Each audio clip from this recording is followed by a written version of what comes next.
Qué gusto, Liz, ¿cómo estás? Muy bien, Milton, como te decía, el gusto siempre es mío. ¿Tú cómo estás? ¿Todo bien?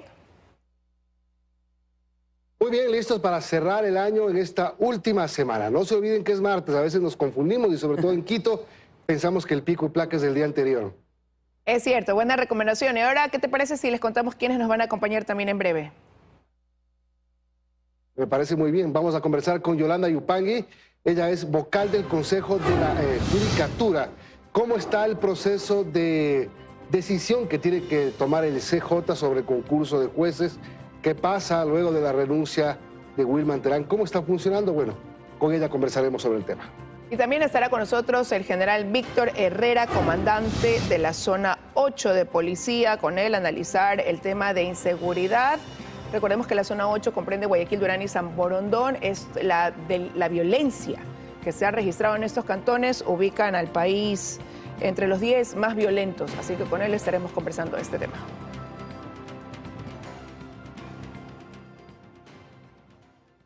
Bueno, empecemos a revisar las principales noticias.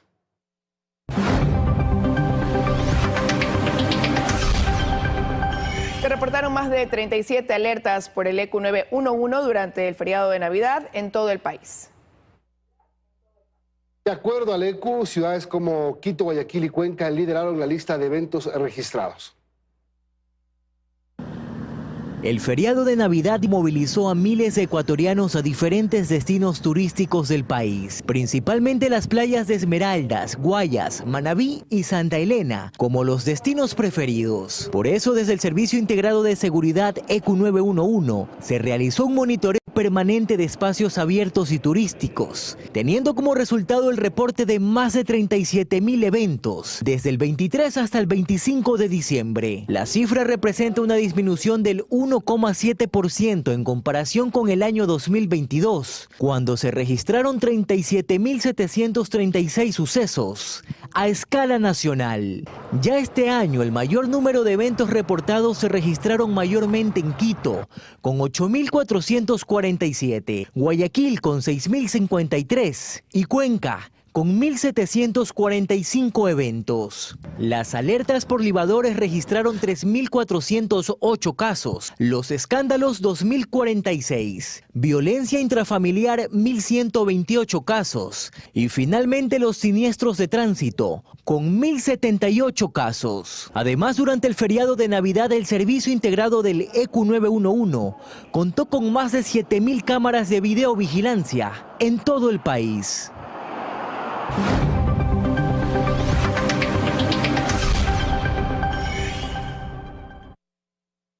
La Fiscalía da a conocer más chats del teléfono de Leandro Norero. El 23 de junio de 2022, en medio del paro nacional, se conoció la noticia de 12 empleados de Inmobiliar que fueron detenidos al intentar sacar cosas de la casa de Norero en San Borondón. Más de un año después, los chats del caso Metástasis revelan que esa detención fue parte de las acciones del narcotraficante para intentar recuperar sus pertenencias. Ese día la policía detuvo a los 12 funcionarios en la urbanización Riberas del Batán, donde días antes había sido detenido el patrón Norero. Los servidores públicos fueron procesados y aunque la Fiscalía pidió que se ordenara prisión preventiva en su contra, la jueza Glenda Ortega solamente ordenó que se presentaran periódicamente. El caso terminó hace poco, en junio de este año, cuando los 12 funcionarios de Inmobiliar fueron sobreseídos. Tras el incidente con Inmobiliar, Norero fue sacando las cosas de su casa con ayuda de los policías y sus abogados. Según la Fiscalía, lo hicieron a través de falsos operativos policiales. El 16 de julio, el abogado Cristian Romero le cuenta al patrón que con la ayuda del coronel Mazón se logró sacar algunas cosas de su casa. Se portó calidad, él y los policías ayudaron a sacar esas esculturas, narra Romero.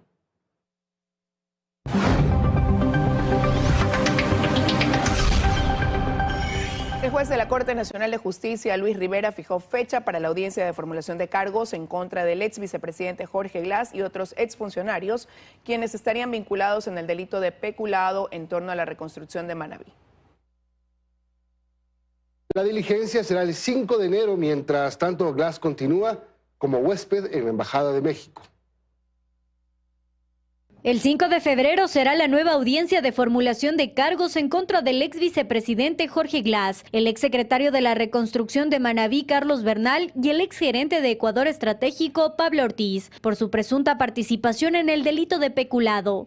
La Fiscalía General del Estado anunció en su cuenta de X que por su insistencia, el juez nacional Luis Rivera señaló fecha y hora para esta diligencia. Precisamente Rivera fue quien en una primera audiencia ordenó que sea el Pleno de la Asamblea el que decida si se procesa o no al ex segundo mandatario, una atribución que no les competía a los legisladores según consta en la propia Constitución. Tanto en 2019 como en 2021 hubo casos similares. Jueces de la Corte Nacional elevaron una consulta para procesar penalmente a Jorge Glass y la administración legislativa de ese entonces les devolvió la consulta porque la calificaron de improcedente. Pese a esto, el Pleno de la Asamblea votó sobre la autorización del juicio penal sobre Glass, pero solo hubo 44 de los 92 votos necesarios para pronunciarse a favor. Sin embargo, tampoco hubo una votación para que el proceso sea rechazado, por lo que el Parlamento finalmente no resolvió nada. Nunca debió ese tema haber sido parte del orden del día. ¿Por qué? Por la ilegitimidad de quien lo había enviado. Un juez cuyo despacho fue allanado en la investigación del caso Metástasis. Pero el proceso penal se llevará a cabo mientras Glass se encuentra como huésped en la Embajada de México en Quito, esperando una respuesta a su petición de asilo político a esa nación. En una formulación de cargos no se requiere la presencia del procesado, por lo tanto se le puede formular cargos tranquilamente y continuará la instrucción fiscal, ¿no? Porque además el peculado es uno de los delitos respecto de los cuales cabe el juzgamiento en ausencia. Trascendió además que un bufet con sede en Bélgica asumió la defensa internacional del ex vicepresidente.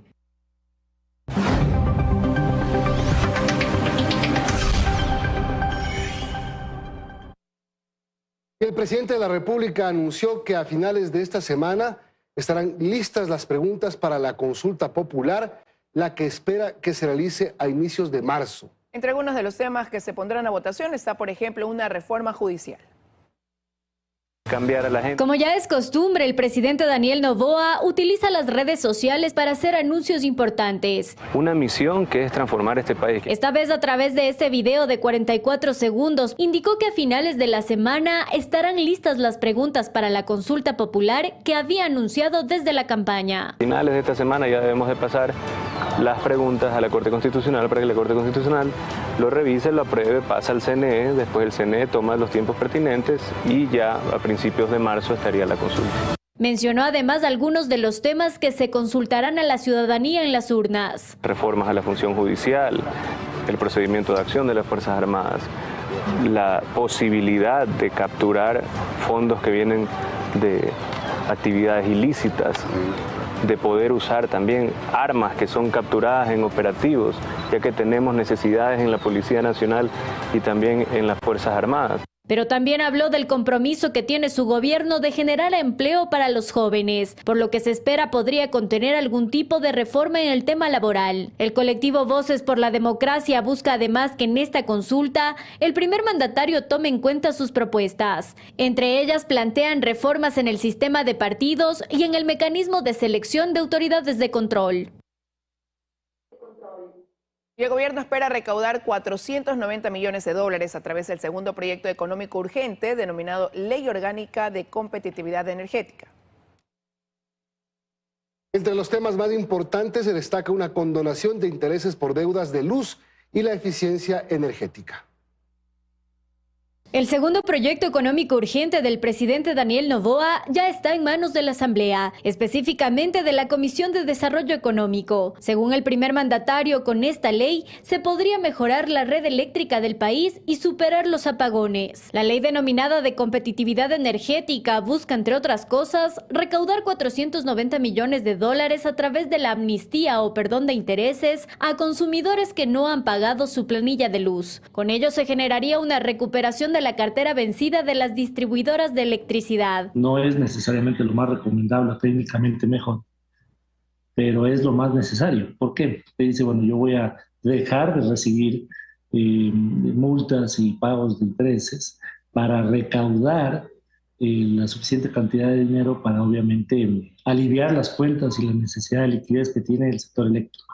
El texto también establece incentivos para las empresas que ahorren en el consumo de electricidad a través de la instalación de proyectos propios de generación eléctrica. Mientras el gobierno anterior nos mandó literalmente a pagar la plancha, este gobierno está haciendo muy bien su trabajo en ese sentido y está hablando de cosas absolutamente claras y mejores prácticas a nivel mundial, como es el caso de que se apliquen estas normas ISO para eficiencia energética. Además, se propone la creación de un fondo de eficiencia energética para financiar campañas de ahorro, proyectos de sustitución de equipos, maquinaria y electrodomésticos, entre otros. Pero a decir del consultor Jorge Luis Hidalgo, este proyecto, de ser aprobado, no resolverá la crítica situación eléctrica que atraviesa el país. Si crece la demanda y no hemos podido colocar más oferta, más generación local, esto hace que el riesgo de apagones para el próximo año sea aún mayor.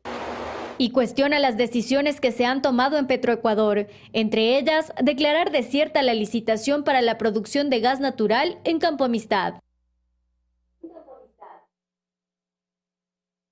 Son las 7:13, hacemos una primera pausa, Liz.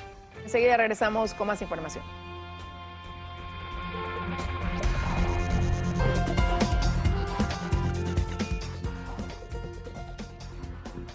7:15 de la mañana, contarles que Guayaquil ha venido soportando altas temperaturas durante el mes de diciembre, siendo el 24 de este mes el día con la sensación térmica más alta de acuerdo al INAMI, Milton. Pero el organismo también prevé lluvias para los siguientes días. El pasado 24 de diciembre fue uno de los días más calurosos de 2023 en Guayaquil. De acuerdo al Instituto Nacional de Meteorología e Hidrología INAMI, el puerto principal alcanzó los 35,3 grados centígrados, lo que es considerada como una temperatura muy alta. Sí, mucha calor, no se soporta. Ya no es como antes, calor es más intenso, más fuerte.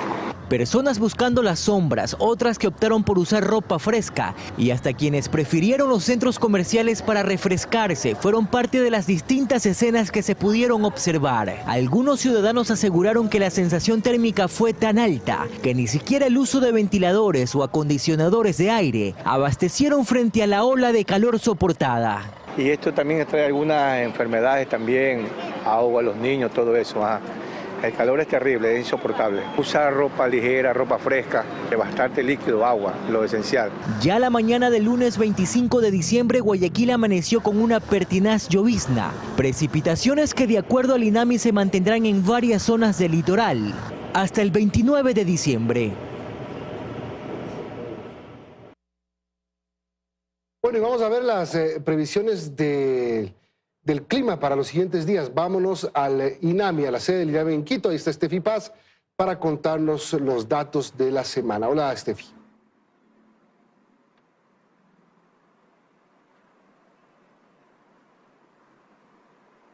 Así es que tal, Milton, amigos televidentes, muy buenos días. Bueno, sin duda Guayaquil y Portoviejo fueron las zonas del país que pudieron experimentar esta ola de calor bastante fuerte, 35 grados centígrados en Guayas, 34 grados en Portoviejo. Sin embargo, para los próximos días se esperan ya lluvias, tormentas y vientos. Hay incluso actualmente una alerta meteorológica vigente a propósito de este tema. Según lo que nos han podido explicar, esta ola de calor que se experimentó en parte de la costa ecuatoriana se debió al ingreso de una masa de aire seco. Pero para que nos comente un poquito más detalles, estamos con Mónica, analista de pronóstico del INAMI. Muy buenos días.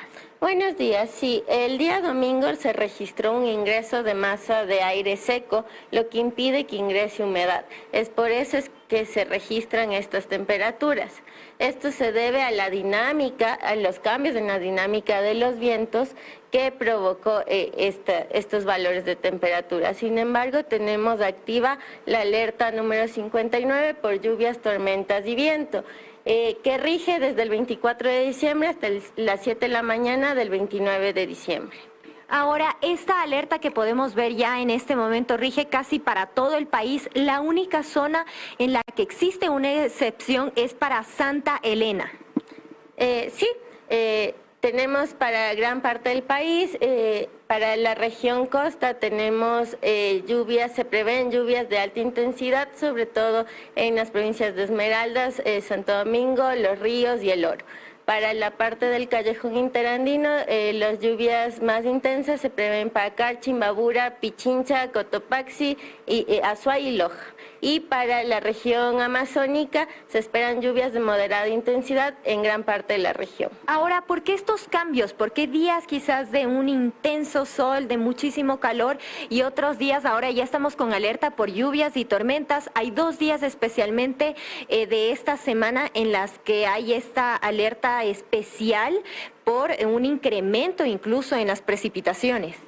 Sí, esto se debe a varios factores, entre los cuales tenemos los vientos que favorecen al ingreso de humedad, el gran contenido de humedad disponible en la atmósfera, el arribo de la onda tropical Madden-Julian y la alta temperatura superficial del mar en la parte norte del litoral. Finalmente, ¿cuáles serían las recomendaciones? Estar atentos a todas las advertencias que emitimos en nuestras redes sociales, mantener las alcantarillas y sumideros limpios, usar ropa adecuada y manejar con precaución porque la calzada puede estar mojada. Muchísimas gracias. Bueno, Milton Liz, ustedes ya lo han escuchado. Actualmente está vigente una alerta por lluvias, tormentas y viento. Esta estará hasta el próximo 29 de diciembre, es decir, hasta el viernes. Sin embargo, ese día tienen previsto también ver cuál será la situación ya para el fin de semana para despedir este 2023 y dar la bienvenida al 2024. Así que a estar muy alertas porque lo más probable es que estas lluvias se mantengan. Esa es la información que les tenemos a esta hora cuando son las 7:20. Regreso a estudio que nos tienen más noticias. Muy buenos días. Buenos días para ti, Steffi. Gracias por la información y así que tome nota de estas previsiones para los siguientes días. Médicos sostienen que es necesario agregar, a propósito de lo que estamos hablando, la vacuna contra el COVID-19 al cuadro regular de inmunización y permitir al sector privado importarla. Mientras tanto, el ministro de Salud, Franklin Encalada, señaló que aún están analizando esta posibilidad y esto en medio de un incremento de casos combinados con virus como la influenza. Las casas de salud y los consultorios privados registran un incremento de pacientes con afecciones respiratorias. En muchos de los casos se trata de influenza, en otros de COVID e incluso una mezcla de ambos. En cuanto al COVID-19, el Ministerio de Salud reportó un aumento sostenido desde octubre. En ese mes se pudo registrar 893 contagios, mientras que en las primeras semanas de noviembre fueron 2.197 y a inicios de diciembre 3.897 casos. Pero evidentemente estas cifras no reflejan la realidad, que según médicos es mayor. De allí que sostienen debe ser prioridad para el Ministerio de Salud en este 2024 agregar la vacuna de COVID-19 al cuadro regular de inmunización. Deberíamos hablar de una vacuna de refuerzo anual, al igual que la de influenza. Sin embargo, el ministro de esa cartera, Franklin Encalada, cree que aún hay tiempo para analizarlo. Estamos estudiando justamente eso, ¿sí? Todavía no lo tenemos claro, ¿sí? Pero estamos reuniendo los equipos para ver si es factible. Otro de los pedidos que hacen desde el gremio médico es que se permita al sector privado importar esta vacuna. Una vacuna que es monovalente, actualizada y disminuir la carga económica para el gobierno. Además que se actualice el esquema de vacunación. Es muy importante vacunar a embarazadas para que protejan a su bebé hasta los 6 primeros meses de la vida. Es muy importante incluir desde los 6 meses en adelante a los niños en un esquema primario de inmunización y desde los 3 años en adelante, al igual que se hace con la vacuna de influenza. Según el gobierno, el país aún tiene en stock vacunas contra el COVID-19, pero hay un bajo interés de la población en ser inmunizada.